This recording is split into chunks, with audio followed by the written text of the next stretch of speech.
یہاں تک کہ جب وہ دو پہاڑوں کے درمیان پہنچے تو انہیں پہاڑوں سے پہلے کچھ لوگ ملے جن کے بارے میں ایسا لگتا تھا کہ وہ کوئی بات نہیں سمجھتے. جی ہاں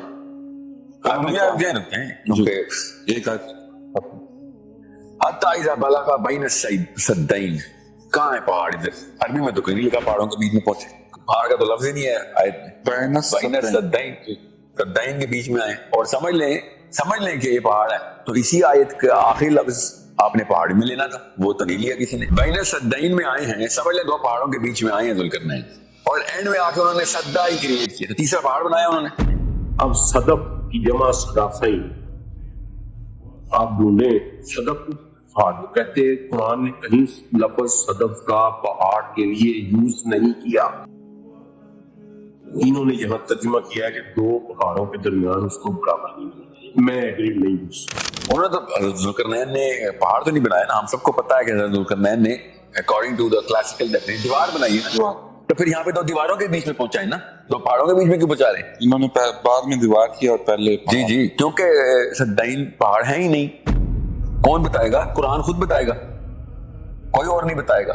اس لیے میں ان ترجمے کے اوپر نہ جانے پہ اس لیے مجھے تکلیف ہوتی ہے، کیونکہ قرآن پاک میں اس کا اصلی مطلب کوئی اور کہیں اور سے لے نہیں سکتا تھا. وہ سورہ یاسین، سورہ یاسین کی آیت نمبر 38 وہ کھولیں اور وہ پڑھیں تاکہ آپ کو پتہ چلے کہ اللہ تعالیٰ نے یہ ذوالقرنین کر کیا رہے تھے اور کس طریقے کا بیریئر بنانا تھا. اللہ تعالیٰ نے بتایا ہے کہ یہاں پہ کیا بیریئر ہے، اور اس بیریئر کا فنکشن بھی بتایا اللہ تعالیٰ نے، لٹرلی فنکشن بتایا. آپ سورہ یاسین کے الفاظ پہ غور کیجیے کہ اللہ تعالیٰ کیا ارشاد فرما رہے ہیں. اللہ تعالیٰ دوزخ کے لوگوں کے بارے میں ارشاد فرما رہے ہیں، ٹھیک ہے، جن کے اوپر عذاب آنا ہے، ٹھیک ہے، آخرت کا. اللہ تعالیٰ بتا رہے ہیں کہ ان لوگوں کے آگے اور پیچھے ہم نے بیریئر کریٹ کر دینا ہے تاکہ ان کو کچھ نہیں پتہ چل رہا ہوگا کہ یہ ادھر کیا ہو رہا ہے اور پیچھے کیا ہو رہا ہے. اللہ تعالیٰ کہہ رہے ہیں وَجَعَلْنَا مِن بَيْنِ أَيْدِيهِمْ سَدًّا وَمِن خَلْفِهِمْ سَدًّا، کہ فرنٹ پہ بھی ایک سدا کریٹ ہوا ہوا ہے اور بیک میں بھی ان کے ایک بیریئر کریٹ ہو گیا ہوا ہے. اس کا مطلب ہے ہوا میں ایک ایسی اوپیکنس ہے. اوپیکنس کا مطلب ہے ادھر سے بھی نہیں کچھ نظر آ سکتا، ادھر بھی کچھ سے کچھ نظر نہیں آ سکتا. ٹرانسپیرنسی کے اپوزٹ اوپیکنس، ٹھیک ہے، پیچھے بھی. بین صدین، دو بیریئرز کے درمیان پہنچا. صد کہتے ہیں بیریئر کو عربی زبان میں، ٹھیک ہے. اب یہ بیریئر دیوار کا بھی ہو سکتا ہے، پردے کا بھی ہو سکتا ہے، کپڑے کا بھی ہو سکتا ہے، لیکن جو بھی بیریئر ہوگا اس کو صد ہی کہیں. تو قرآن کہتا ہے کہ وہ بین صدین، دو بیریئرز کے درمیان میں پہنچا. اور اب یہ ان دو بیریئرز کے بیچ میں پہنچے ہیں. اب یہ غور سے سمجھیں اللہ تعالیٰ کے الفاظ کیا ہیں. وَجَعَلْنَا مِن بَيْنِ أَيْدِيهِمْ سَدًّا. اب سورہ کہف کیا کہہ رہی ہے؟ سورہ کہف کہہ رہی ہے أَن تَجْعَلَ بَيْنَنَا وَبَيْنَهُمْ سَدًّا. یہ 94 نمبر آیت. کیا اللہ تعالیٰ شاہ فرما رہے ہیں؟ انہوں نے کہا اے ذوالقرنین، یاجوج اور ماجوج اس زمین پر فساد پھیلانے والے لوگ ہیں.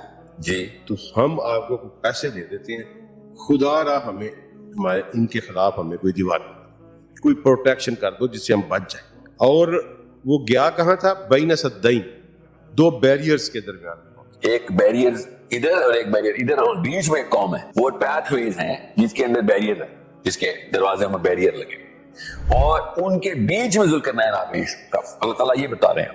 اب تیسری جگہ نکلے نا، پہلے سیٹنگ آف دا سن کے پاس گئے، پھر برتھ آف دا سن کے پاس گئے، اور اب تیسرا سفر شروع ہوا ہے. جب آپ دو بیریئرز کے بیچ میں پہنچیں گے تب کہیں جا کے وہ والا بیریئر سمجھ آئے گا جو ذوالقرنین نے بنایا. وہ ایک ہی لفظ ہے، بین السدین پہاڑ ہے، تو پھر ذوالقرنین نے بھی پھر اصلی پہاڑ ہی بنایا ہوگا. اس کی دیوار کو آپ دیوار نہیں بولیں گے، پھر پہاڑ ہی بولیں گے، کیونکہ وہ سدا اور سدین ایک ہی لفظ. دو سدین ایک سدا.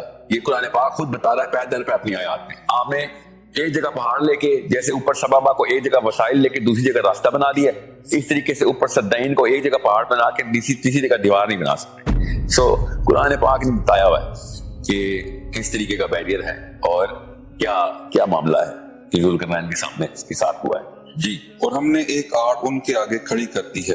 ایک آڑ یہاں پہ کیوں نہیں آڑ کھڑی کی ذوالقرنین نے؟ وہاں ٹھیک ہے، سمجھ لیں وہاں پہ کس طریقے سے دو آڑ کے بیچ میں تو نہیں گیا، دو پہاڑ کے بیچ میں گیا نا، اکارڈنگ ٹو دا اسکالر. دو پہاڑ، تو یہاں پہ بھی ایک پہاڑ کھڑا کر دیا. اللہ تعالیٰ نے پہاڑ کھڑا کیا؟ نہیں، یہاں پہ پہاڑ نہیں کھڑا کیا. انہوں نے کہا کہ آپ ہم سے پیسے لے لیں, کچھ کر دیں, آپ اس میں سے ایک بیریئر سے جالوس موجود آتی ہے پوری قوم, اور ہمارے بندے مار دیتے ہیں آگے.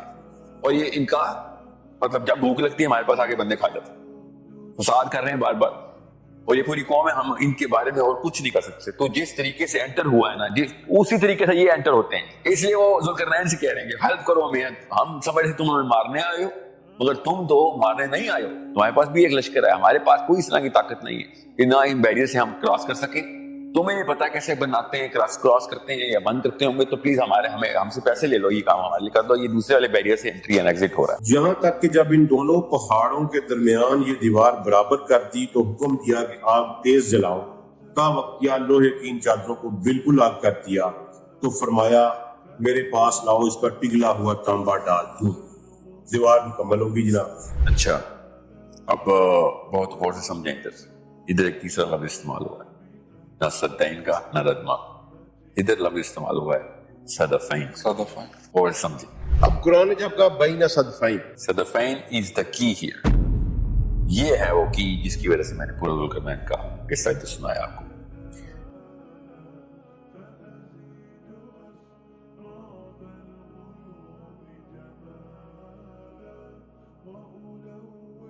قرآن و حدیث کی بات کو شیئر کرنا صدقہ جاریہ ہے, تو جلدی اسے اپنے تمام مسلمان بہن بھائیوں تک پہنچائیں. میں نے تو کئی دنوں کی محنت لگا کر اس ویڈیو کو آپ تک پہنچایا ہے, اب آپ کی باری ہے. جزاک اللہ خیر.